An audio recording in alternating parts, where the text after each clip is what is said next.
안녕하세요. 네, 대익입니다.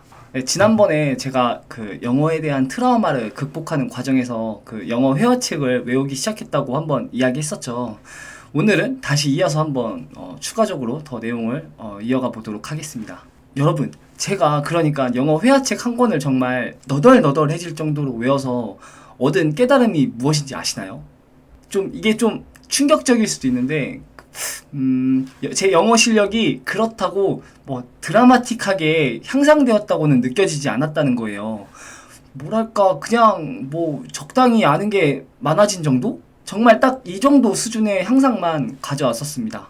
물론 제가 영어 회화책 외운 것을 결코 폄하하거나 하진 않아요. 왜냐하면 그 다른 에피소드에서도 말하겠지만 어떻게 보면 그간 허물고 무너졌던 제 영어의 뼈대를 세우는 과정이었거든요. 그러나 객관적으로 그 왜 제가 드라마틱하게 향상되었다고 말하지 못했냐면 이것도 좀 나름 이유가 있는데, 그 실제로 제가 영어 회화책을 자신 있게 외우고 제가 어느 정도 영어에 대한 답답함이 좀 이렇게 풀려갈 때 전화 영어를 한번 한 적이 있었어요. 호주 가기 두세 달 전이었나? 아무튼 뭐 좀 이렇게 주어진 상황에서 회화 연습을 할 수 있는 그 당시 최선은 저는 이제 전화 영어였거든요. 막 주 5일 20분이라도 좀 매일같이 영어로 좀 이렇게 뭐라도 좀 씹으려 보면은 좀 뭔가 좀 되지 않을까라는 이제 생각을 했었죠. 그런데 이게 정말 가관이었던 게 진짜 영어 표현들이 딱 떠오르지 않더라고요. 그 제가 오죽했으면 이런 식으로 그 대화본, 시나리오 같은 걸 작성해서 외국인이랑 이야기한 적도 있었습니다. 여러분, 전화 영어 하면 그 상대방이 영어로 말하는 것을 이렇게 잘 듣지 못할 것 같아서 걱정될 것 같죠. 그런데 실상은 반대입니다. 그 상대 원어민도 제 영어 실력을 알기 때문에 어차피 최대한 알아듣게 발음해 주려 하거든요. 그러니까 웬만한 건 들려요, 솔직히 잘. 그런데 막 토익이나 어떤 시험처럼 막 질문이나 내용을 이렇게 막 베베 꼬진 않거든요. 그런데 이제 질문을 많이 하니까 제가 말을 해야 할 상황이 무척 많이 와요. 물론 저도 말을 하려는 쪽으로 유도한 것도 있었지만, 근데 이게 아무리 회화 문장을 외웠다 한들 이게 바로 절대 떠오르지 않더라고요. 아무튼 뭐 그런 경험이 있었습니다. 그리고 나서 이제 시간이 흘러서 저는 호주로 날아갑니다. 회화 문장을 외웠으니까 영어 공부가 끝났을까요? 아니겠죠? 저는 회화 문장을 외우면서 더 저에게 효율적인 공부 방법이 있나 좀 찾아보던 중에 특정 영화를 100번을 보고 따라하면 누구나 영어를 정복할 수 있다는 어떤 책을 좀 발견하게 돼요. 그리고 바로 이 책이라고 생각해서 다음에 공부법으로는 그 책에서 추천하는 방법을 좀 따라하게 됩니다. 그게 이제 100일스라고 하는 건데 100번을 듣고 리스닝, 이제 100번을 말하는 거죠. 스피킹. 그래서 이제 100일스라고 하는 건데, 그렇게 저는 정말 씹어먹을 생각으로 영화 한 편을 고릅니다. 그게 바로 이제 추억의 영화 노팅힐이었고, 저는 그것을 이제 반복해서 듣고 맛보고 뜯고 즐기면서 이제 호주로 날아가게 됩니다. 호주에서의 삶은 생각보다 단순했어요.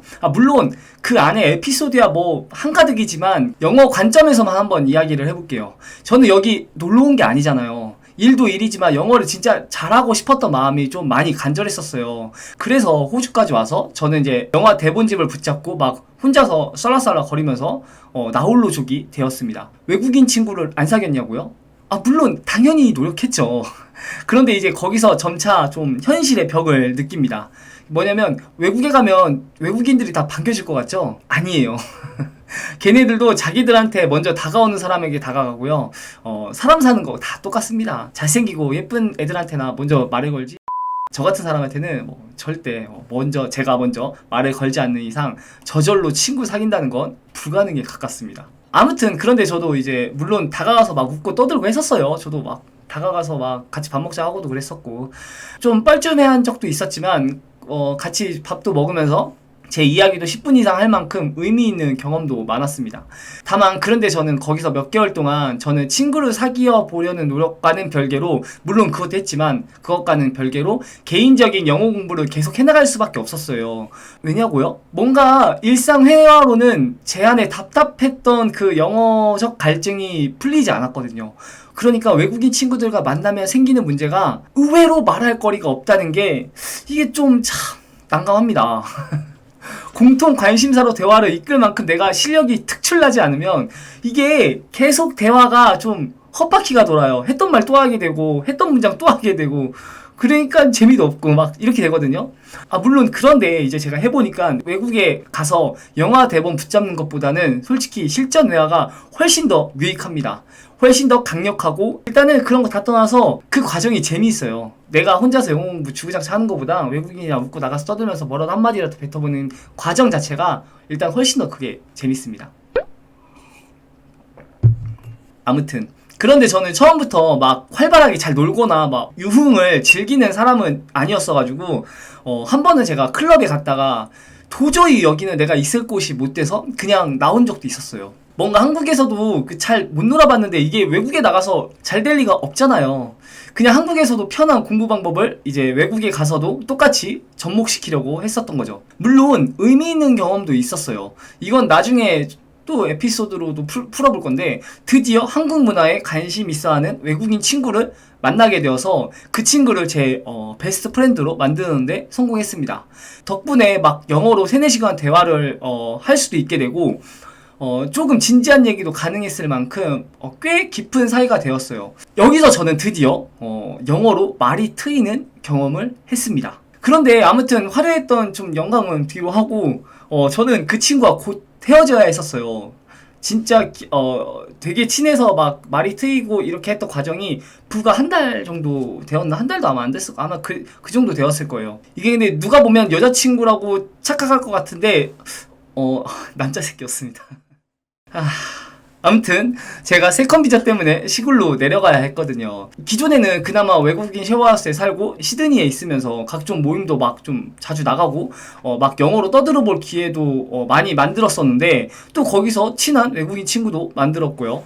갑자기 이제 제가 한국인 쉐어하우스가 있는 시골로 내려가서 또 거기서 또 제 생활을 만들어 가야 한다는 게 저도 참 착잡한 상황이긴 했었습니다. 이 상황에서 제가 할 수 있는 게 무엇이었을까요? 뭐 별거 없어요. 그냥 또 영어 공부하는 거였어요. 영화 대본을 보면서 또 뭐 샬라샬라 해보는 게 제가 하는 전부였습니다. 다만 이제 노팅힐이 너무 지루해가지고 중간에 한번 영화를 바꿨어요. 그 영화 About Time 아시죠? 그 멜로 영화. 그걸 보면서 또다시 영어 공부를 해보려고 이제 시도를 했었죠. 그런데 이게 시골에 가서 제가 막 그걸 따라하고 막 해보는데 계속 머릿속에서 회의감이 드는 거예요. 도저히 이거는 아닌 것 같은데 하는 그 무서움, 두려움. 왠지 또 실패할 것 같은 그 회의감, 좌절감. 아니, 이게 사람이 촉이라는 게 있지 않습니까? 그게 제가 공부를 하면 할수록, 더 강해지는 거예요. 그래서 도저히 안 되겠다 싶어가지고, 방법을 이제 바꿔버립니다, 아예. 2시간짜리 영화를 100번 보지 말고, 차라리 짧은 영상을 100번을 봐서 좀 빨리 성취감을 높여야겠다는 생각을 이제 하게 된 거죠. 근데 그게 참 의미 있는 순간이긴 했었어요. 왜냐하면 어떻게 보면 이게 또 저 스스로 나름의 방법을 터득해가지고 응용해 본 거잖아요. 그 과정 자체가 되게 의미 있고 좀 소중했던 경험이었죠. 그래서 영화가 아닌 테드 영상으로 제가 관심을 돌립니다. 그리고 그냥 짧은 강연문, 뭐 연설문 같은 거를 하나 찾아서 그냥 외웠어요. 그 중에는 뭐 되게 유명한 테드 영상이 있는데 아마 여러분들도 한 번쯤 들어보셨으려나? 그 안젤라 듀크워스의 그릿 영상인데 괜찮은 내용이에요. 제가 한때 이 영상을 통째로 외우다시피 했었습니다. 이게 이제 When I was 27 years old 막 이렇게 해가지고 시작하는 영상이었는데 When I was 27 years old, I left a very demanding job in management consulting for a job that was even more demanding, teaching. 제가 한때 이거를 진짜 라이팅도 한번 공부해보겠다고 받아쓰기까지 하면서 통째로 외웠던 경험도 갑자기 좀 새록새록 떠오르네요. 내용 되게 좋아요. 추천합니다.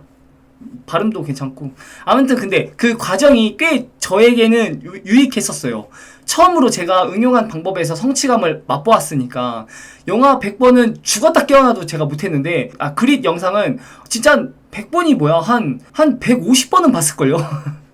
그러니까 한 3-40번을 보면서는 이제 대본을 외우고 그 다음부터는 그냥 주구장창 따라 했었어요. 뭐 하루에 10번도 가능하죠. 그러면 뭐 5분짜리 10번 말하는 건데 5분도 안 될걸요 아마 제가 말하면.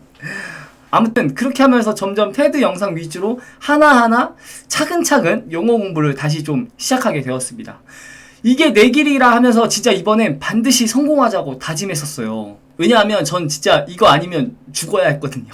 방법도 없었고 막 진짜 너무 힘든 과정을 좀 거쳐왔어가지고. 그리고 또 제가 호주까지 와서 돈만 벌 수는 없지 않습니까? 그리고 28살이라는 늦은 나이에 간 건데 반드시 저만의 어떤 성과물을 가져와야 했었어요. 그렇게 저는 매일 아침 일어나면 근처의 도서관에 가서 거기서 테드 영상을 외우고 노력하고의 반복을 하면서 좀 나름 또 시간을 보내게 됩니다. 그리고 바로 이때 제가 여기서 운명 같은 상황을 맞이하게 된 거죠. 보세요 한번.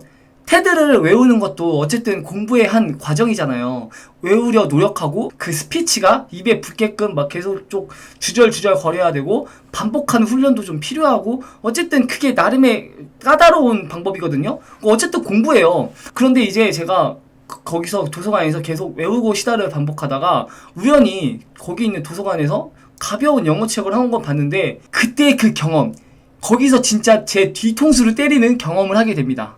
이게 그니까 제 인생에서는 마치 어떤 돌을 깨우치는 느낌이었어요. 그게 뭐였느냐? 내가 쉬는 상황에서 영어책을 읽고 있네? 어라? 근데 이게 읽혀지네? 이게 진짜 저한테는 충격적이었었어요. 왜냐하면 전 한 번도 진짜 단 한 번도 영어를 쉬면서 대해본 적이 없었거든요. 그러니까 쉬면서 영어를 할 수 있다는 생각 자체를 단 한 번도 해본 적이 없었어요. 영어는 늘 저에게 공부고 훈련이고 반복인 거지 즐기는 수단으로서는 정말 단 한 번도 생각을 해보지 않았던 거예요. 그런데 처음으로 영어책을 읽음으로써 영어 자체를 즐기는 수단으로서의 가능성을 찾아본 거죠. 그리고 여기서부터는 정말 물 흐르는 듯한 과정을 이제 제가 지나온 거고요. 발상의 전환일까요, 그게? 이 말 뜻이 익숙한 방식에서 벗어나 새로운 방식을 생각한다고 하니까 일견 좀 맞는 말 같기도 한데 근데 저한테는 그 느낌이 팍 오지 않아요. 뭐가 좋을까? 파괴적 혁명? 파괴적 혁명? 괜찮은데요, 말? 그러니까 어떤 느낌이었냐면 지금까지 28년 동안 주구장창 영어를 공부로서만 대해왔는데 처음으로 영어를 공부로 대하지 않고 다른 뭔가의 수단으로서도 가능성이 있겠구나 하는 것을 제가 발견했던 거예요. 그걸 이제 나중에 알았던 거죠. 이 영어를 꼭 무슨 목적을 가지기보단 그냥 취미로서 해볼 수도 있겠구나 하는 그 생각, 이 사고 과정이 제 생각에 진짜 근본을 바꿔놨었어요. 와, 난 진짜 지금까지 영어 한번 정복해보겠다고 진짜 개 별짓을 다 했는데 내가 가진 끝에 결론이 이런 식으로 흘러갈 수 있겠구나. 그리고 이제 나중에 제가 영어를 취미로서 받아들일 수 있는 사건을 겪고 완전히 영어 독서 또는 그 영어에 대한 제 가치관이 이제 확실히 확립되게 됩니다. 여러분 이제 다 왔습니다. 다음 편엔 제가 반드시 마무리를 짓겠습니다. 계속 자꾸 늘어지네요. 여러분에게 꼭 드리고 싶었던 단어를 제가 아직 꺼내지 않았어요. 왜냐하면 이 단어도 그 단어가 가진 의미 자체가 좀 굉장히 강력한 개념이라 그 단어의 또 배경 설명을 하는 데만 또 시간이 걸릴 것 같거든요. 그냥 이게 툭 던지는 그런 게 아니라서 그래서 제가 일부러 좀 넘겼는데 다음 에피소드에서는 제가 가진 영어 독서 흐름의 과정을 종합적으로 좀 설명하면서 그 영어 독서가 저에게 무엇을 선물로 주었는지 아주 명확하게 이야기를 해드리겠습니다. 막 이렇게 영상 몇 편 돼가지고 여기서 이제 여러분이 깨우치세요 그런 개념이 아니라 진짜 영어 독서가 저한테 뭘 주었는지 한 단어로 표현할 수 있거든요. 저는 그거를 이제 다음 편 에피소드에서 설명을 할게요. 근데 뭐 오늘 영상 어떠셨나요? 제가 느꼈던 의식의 흐름이 좀 이해가 되시나요? 영어 독서를 하는 행위가 공부가 아닐 수도 있겠구나 하는 생각. 전 진짜 여기서 큰 깨달음을 얻고 영어 독서의 과정을 비교적 편안하게 겪었어요. 이후부터는 누구도 참고하지 않고 그냥 내가 좋아하는 방식대로 영어를 대하기 시작했거든요. 아무튼 뭐 근데 그건 또 나중에 다시 얘기 한번 하기로 하겠습니다. 그럼 시청해주셔서 감사드리고요. 끝까지 시청하셨다면 구독과 좋아요 좀 부탁드리겠습니다. 그럼 감사합니다. 안녕!